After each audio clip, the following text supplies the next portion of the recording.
എന്തായാലും നമ്മൾ UDF തിരുവനന്തപുരത്ത് നേരത്തെ തന്നെ സ്ഥാനാർത്ഥികളെ പ്രഖ്യാപിച്ചു. ഞാൻ കവടിയാർ വാർഡിൽ മത്സരിക്കുന്നു. ആ തിരക്കിനിടയിലാണ് ഇന്ന് രാവിലെ തൃശ്ശൂരെത്തി ലീഡറുടെ സ്മൃതി മണ്ഡപത്തിലെത്തി പുഷ്പാർച്ചന നടത്തിയത്. അത് കഴിഞ്ഞ് ഉച്ചയ്ക്ക് ഉമ്മൻചാണ്ടി സാറിൻ്റെ പള്ളിയിലെ കല്ലറയിലും പോയി പ്രാർത്ഥിക്കുന്നുണ്ട്. അപ്പോൾ എന്തായാലും നല്ലൊരു മൊമെൻ്റമായിട്ട് തന്നെ UDFൻ്റെ ക്യാമ്പയിൻ പോകുന്നുണ്ട്. കേരളത്തിൽ എല്ലായിടത്തും ഇത്തവണ നല്ല രീതിയിൽ ഒരു പ്രീ വർക്ക് നടത്തിയിട്ടുണ്ട്. ഇനി തീർച്ചയായിട്ടും വരുന്ന ദിവസങ്ങളിൽ കാൻഡിഡേറ്റ്സിനെ പ്രഖ്യാപിക്കും. ഇത്തവണ എല്ലായിടത്തും കോർപ്പറേഷനിലും മുനിസിപ്പാലിറ്റിയിലും പഞ്ചായത്തിലുമൊക്കെ മികച്ചൊരു വിജയം, ബ്ലോക്ക് പഞ്ചായത്തിലുമൊക്കെ മികച്ചൊരു വിജയം UDF നേടാമെന്നുള്ള പൂർണ്ണമായിട്ടുള്ള പ്രതീക്ഷ നമുക്കുണ്ട്. കഴിഞ്ഞ കാലങ്ങളിൽ വ്യത്യസ്തമായി കോൺഗ്രസ് നേരത്തെ തന്നെ സ്ഥാനാർത്ഥികളെ പ്രഖ്യാപിക്കുന്ന സ്ഥിതി പലയിടങ്ങളുണ്ട്, ചില സ്ഥലങ്ങളില്ല. ഇത് വിജയകരമായ സംവിധാനത്തിന് ഗുണം ചെയ്യും. ഇല്ല, തീർച്ചയായിട്ടും അത് ഓരോ പ്രദേശങ്ങൾ വെച്ചാണ് ചെയ്യുന്നത്. ഒരു പരീക്ഷണമാണ്. തിരുവനന്തപുരത്തെ ഒരു പരീക്ഷണം കൊല്ലം ഏറ്റെടുത്തു. ഇപ്പോൾ തൃശ്ശൂർ താമസിയാതെ തന്നെ സ്ഥാനാർത്ഥികളെ പ്രഖ്യാപിക്കും. പക്ഷേ എനിക്ക് തോന്നിയിട്ടുണ്ട് താഴെത്തട്ടിൽ വിജയിക്കണം എന്നൊരു മൊമെൻ്റമുണ്ട്. സാധാരണ നമ്മുടെ താഴെ വാർഡുകളിലുള്ള പല പ്രശ്നങ്ങളും പല വാർഡുകളിൽ ഉണ്ടാകുന്നില്ല. അപ്പോൾ അതുകൊണ്ട് പഴയ ചില തെറ്റുകൾ തിരുത്തിക്കൊണ്ട് കോൺഗ്രസ് ശക്തമായിട്ട് തന്നെ മുന്നോട്ട് വരികയാണ്. തീർച്ചയായിട്ടും അതിൻ്റെ ഒരു ഗുണം ജനങ്ങളുടെ മനസ്സിൽ കാണുന്നു. തിരുവനന്തപുരത്ത് നമ്മൾ പല വാർഡുകളും പോകുമ്പോൾ നിങ്ങൾ ആദ്യം സ്ഥാനാർത്ഥികളെ പ്രഖ്യാപിച്ചു, നല്ലതാണ്, നല്ല സ്ഥാനാർത്ഥികളാണ്, നഗരത്തിൻ്റെ പരിച്ഛേദം തന്നെയുണ്ട്. ഇപ്പം ടെക്കി മുതൽ ആശാ വർക്കർമാർ വരെ നമ്മുടെ പാനലിലുണ്ട്. അപ്പോൾ അതൊക്കെ പോസിറ്റീവായിട്ട് ജനം കാണുന്നുണ്ട്. എന്ന് മാത്രമല്ല പൊളിറ്റിക്കലി ആളുകൾ ഇടതുപക്ഷം, പ്രത്യേകിച്ച് അവർ ഭരിക്കുന്ന കോർപ്പറേഷനുകൾ, അത് തൃശ്ശൂരാകട്ടെ, ട്രിവാൻഡ്രമാകട്ടെ, കൊല്ലമാകട്ടെ, അവർക്കെതിരെയുള്ള കോഴിക്കോടാകട്ടെ ഒരു വികാരമുണ്ട്. ഒന്നും ചെയ്യാൻ കഴിഞ്ഞിട്ടില്ല, നഗരങ്ങളെ മുന്നോട്ട് കൊണ്ടുവരാൻ കഴിഞ്ഞിട്ടില്ല. ഫണ്ടുകൾ പോലും പൂർണ്ണമായി വിനിയോഗിക്കാതെ ഒരു നഗരത്തിൽ അത് ഭാവി എങ്ങനെയാണെന്ന് മനസ്സിലാക്കാൻ കഴിയാതെ ഒരു വിഷൻ ഇല്ലാതെ പോയിട്ടുള്ള അഭിപ്രായമുണ്ട്. പിന്നെ BJPയുടെ കാര്യം പറയുമ്പോൾ പ്രത്യേകിച്ച് തൃശ്ശൂർ അടക്കം എനിക്ക് പറയാനുള്ള കാര്യം, BJPക്ക് 2 മുനിസിപ്പാലിറ്റികളിലാണ് ഭരിക്കാനുള്ള അവസരം ജനാധിപത്യപരമായി ജനങ്ങൾ നൽകിയത്. ഒന്ന് പാലക്കാട് മുനിസിപ്പാലിറ്റി, ഒന്ന് പന്തളം മുനിസിപ്പാലിറ്റി. കേരളത്തിലെ ഏറ്റവും മോശപ്പെട്ട ത്രിതല പഞ്ചായത്ത് ഭരണം നടക്കുന്ന 2 പ്രദേശങ്ങളാണിത്. നിങ്ങൾ പന്തളം മുനിസിപ്പാലിറ്റിയിൽ BJPക്കകത്തുള്ള ഇൻഫൈറ്റിംഗ്, പാലക്കാട് മുനിസിപ്പാലിറ്റിയിൽ നമ്മളൊക്കെ അവിടെ ഇലക്ഷന് പോയപ്പോൾ കണ്ടതാണ്. അവിടെ പ്രധാനപ്പെട്ട കേന്ദ്രങ്ങളിൽ പോലും സ്ട്രീറ്റ് ലൈറ്റ് ഇല്ല. അത്ഭുതപ്പെട്ടു പോയി. എന്നുവെച്ചാൽ തിരുവനന്തപുരത്ത് നിന്ന് BJPക്കാർ പോലും പാലക്കാട് പോയപ്പം ഇവിടെ മെയിൻ നഗരത്തിൽ ഒരു 7 മണിക്ക് ശേഷം ഇറങ്ങാൻ പറ്റാത്ത അവസ്ഥയാണ്. അപ്പോൾ ജനങ്ങൾ വോട്ട് നൽകി BJPക്ക് ത്രിതല പഞ്ചായത്തിൽ അവസരം നൽകിയ 2 പ്രധാനപ്പെട്ട മുനിസിപ്പാലിറ്റികൾ പാലക്കാട് മുനിസിപ്പാലിറ്റിയും അതോടൊപ്പം പന്തളം മുനിസിപ്പാലിറ്റിയിലെ ഭരണം പരാജയമാണ്.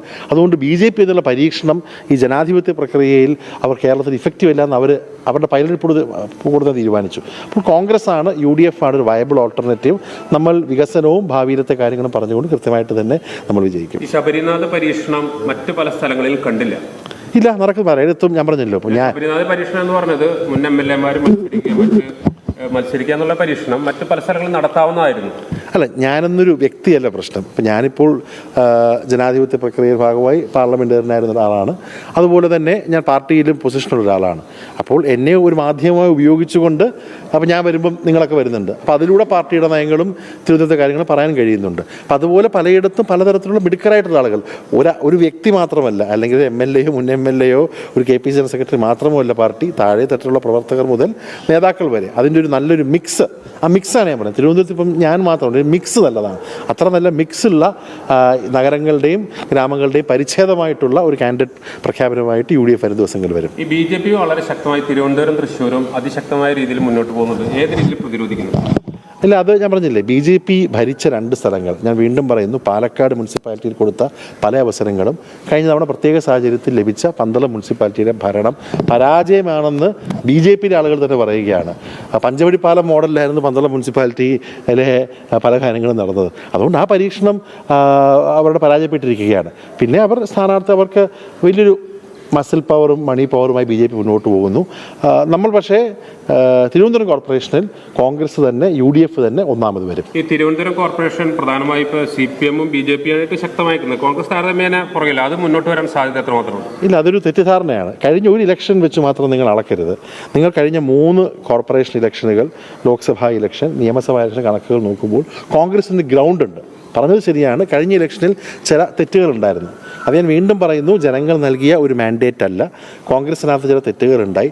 അത് ധാരാളം റിബലുകളൊക്കെ ഉണ്ടായി. അത് ജനങ്ങൾ മനസ്സിലാക്കി. കഴിഞ്ഞ തവണ റിബലുകൾ കാരണം കോൺഗ്രസ് തോറ്റ് എത്രയോ വാർഡുകൾ കോർപ്പറേഷനിലുണ്ട്. ഇത്തവണ ഒറ്റക്കെട്ടായി നിൽക്കുന്നു.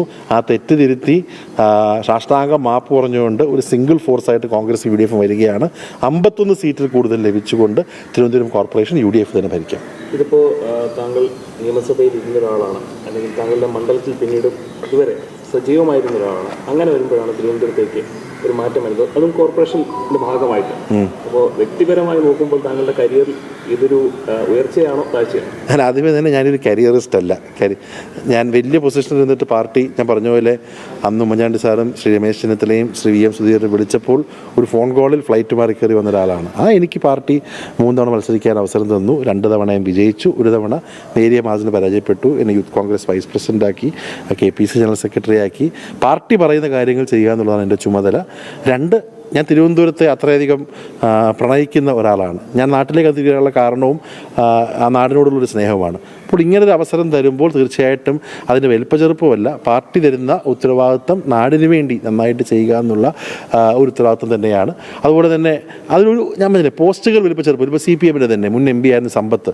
ആറ്റിങ്ങൽ 4 തവണ MP ആയിരുന്നു. അദ്ദേഹം മന്ത്രിയുടെ APS ആയിട്ട് പോയില്ല. ഇന്നലെ ഞാൻ മനസ്സിലാക്കുന്നത് ശ്രീ രാജു, പഴയ സമയത്തെ അദ്ദേഹം എത്രയോ തവണ MLA ആയിരുന്നു. അദ്ദേഹം, ഞാനൊക്കെ MLA ആയിരിക്കുമ്പോൾ ഫോറസ്റ്റ് മിനിസ്റ്ററാണ്. ആ ഫോറസ്റ്റ് മിനിസ്റ്ററായിരുന്ന ശ്രീ രാജു ഇന്നലെ ദേവസ്വം ബോർഡ് മെമ്പറായി. ഇതൊക്കെ നമ്മളൊരു കരിയറായിട്ട് രാഷ്ട്രീയത്തെ കാണുമ്പോഴാണ് കമലം.